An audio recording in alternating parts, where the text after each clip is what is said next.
आपको अहम खबर से अपडेट करें। पंजाब और केपी इंतखाबात में ताखीर पर असखुद नोटिस केस की समाअत और गवर्नर मामले में काबीना की एडवाइस के पाबंद है। जस्टिस जमाल मुंदुखेल ने यह कहा। पंजाब और केपी इंतखाबात में ताखीर पर असखुद नोटिस केस की समाअत सदर और गवर्नर मामले में काबीना की एडवाइस के पाबंद हैं, ये कहा जस्टिस जमाल मुंदुखेल ने। और ये भी कहा कि क्या इलेक्शन की तारीख सदर और गवर्नर अपने तौर पर दे सकते हैं। जहां सवाबदीदी इख्तियार हो वहां किसी एडवाइस की जरूरत नहीं। चीफ जस्टिस ने रिमार्क्स दिए, असेंबली तहलील का नोटिफिकेशन कौन करेगा। आबिद जुबैरी ने कहा पंजाब असेंबली तहलील का नोटिफिकेशन सेक्रेटरी कानून ने जारी किया। और इसके अलावा उन्होंने कहा कि सैफुल्लाह केस में 12 जजेस ने इंतखाब के अमल को लाजमी करार दिया। जस्टिस जमाल मुंदुखेल ने कहा आर्टिकल 48 कहता है कि सदर का हर अमल और इकदाम हुकूमत की सिफारिश पर होगा। आया मौजूदा हुकूमत या साबिका हुकूमत इंतखाब के ऐलान का कहेगी। आबिद जुबैरी ने कहा आइन में असेंबली की तहलील के 4 तरीके बताए गए हैं।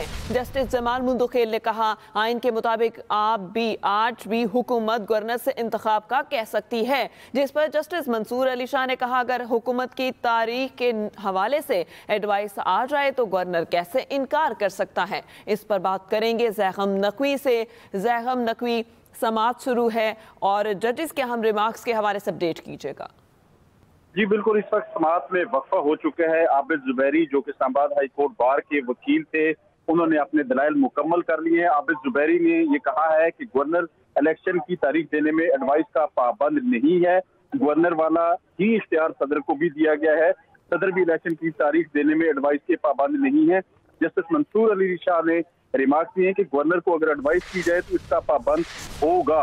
ये दलाइल दिए गए हैं। इसमें मजीद भी रिमार्क्स हैं सुप्रीम कोर्ट ऑफ पाकिस्तान की जानब से। और सुप्रीम कोर्ट में जस्टिस मोहम्मद अली मजहर ने जो बेंच का एक मुअज़्ज़ज़ मेंबर हैं, उन्होंने ये कहा है कि गवर्नर जब भी तारीख देगा 52 दिन का मार्जिन रखा जाएगा। और जस्टिस जमाल मुंदुखेल ने ये रिमार्क दिए कि सदर के इख्तियारात बराह रास्त जो है आइन ने नहीं दिए हैं। आइन में इख्तियारात नहीं तो फिर कानून के तहत इकदाम होगा, कानून भी तो आइन के तहत ही होगा। जस्टिस मंसूर अली शाह ने रिमार्क दिए कि अब तो आप हमसे पूछने लगे हैं कि करना क्या है। सदर मुमलिकत किस कानून के तहत कुछ लिख रहे हैं। सदर मुमलिकत से मुशावरत के लिए खत लिखे हैं। आबिद जुबैरी ने ये अदालत को आगाह किया कि आइन, और जस्टिस मंसूर अली शाह ने ये कहा कि आइन में तो कहीं मुशावरत का जिक्र नहीं है। जस्टिस जमाल मुंदुखेल ने रिमार्क दिए कि अगर मान लिया कानून सदर मुमलिकत को इजाजत देता है फिर सदर एडवाइस का पाबंद होगा। और जस्टिस मंसूर अली शाह ने ये रिमार्क दिए कि निगरान हुकूमत भी तारीख देने का कह सकती है। चीफ जस्टिस पाकिस्तान ने यह कहा कि दूसरे फरीक को सुनकर फैसला करेंगे सदर को मुशावरत की जरूरत है या नहीं है। इस वक्त जो जूही रोस्टम पर जो अटॉर्नी जनरल है वो आए और उन्होंने जो अपने दलाइल का आगाज किया है। और उसमें अटॉर्नी जनरल ने अदालत को बताया है कि सदर इलेक्शन की तारीख सिर्फ कौमी असम्बली तहलील होने पर दे सकते हैं। दूसरी सूरत में मुल्क भर में इंतखाबात हों तो ही सदर तारीख दे सकते हैं। जिस पर चीफ जस्टिस ने रिमार्क किए कि सदर की सवाबदीदी और एडवाइस पर इस्तेमाल करने वाले इख्तियारात में फर्क है। अटॉर्नी जनरल ने यह भी अदालत को आगाह किया कि गवर्नर असेंबली तहलील के अगले दिन इंतखाबात का कह दे तो इलेक्शन कमीशन नहीं मानेगा।